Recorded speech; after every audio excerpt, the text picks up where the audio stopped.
ہمیں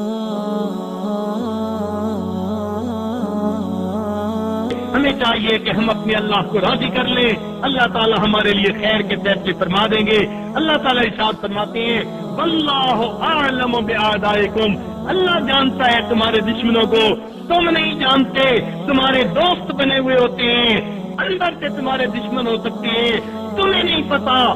واللہ اعلم باعدائکم، اللہ جانتا ہے تمہارے دشمنوں کو۔ اور آگے عجیب ایک بات فرماتے ہیں وَلَن يَجْعَلَ اللَّهُ لِلْكَافِرِينَ عَلَى الْمُؤْمِنِينَ سَبِيلًا، اللہ تعالیٰ کبھی بھی کافروں کو ایمان والوں تک رسائی حاصل نہیں ہونے دے گا۔ اگر ہم اللہ کو راضی کر لیں گے تو جیسے ماں کہتی ہے تم پہلے مجھ سے نمٹو پھر میرے بچے کو ہاتھ لگانا، لوگ کہتے ہیں ہماری لاش سے گزر کے جاؤ گے، بالکل اس آیت کا یہی ترجمہ بنتا ہے۔ اللہ تعالیٰ فرماتے ہیں اے میرے ایمان والے بندو، اگر مجھے راضی کرو گے تو یہ پہلے مجھ سے نمٹیں گے، تب تمہارے تک پہنچیں گے، اور میں تم تک ان کو ہرگز پہنچنے نہیں دوں گا۔ لہذا ہمارے لیے ایک ہی کام ہے، اللہ رب العزت کے حکموں کی پابندی کریں، نبی علیہ السلام کی مبارک سنتوں سے اپنے آپ کو مزین کریں۔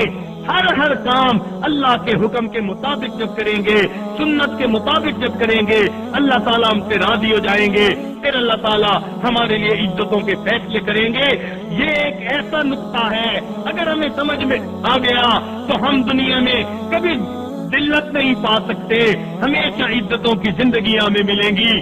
دعا ہے اللہ تعالیٰ ہمیں کامیابیوں بھری، خوشیوں بھری، امن بھری، سکون بھری زندگیاں نصیب فرما دے۔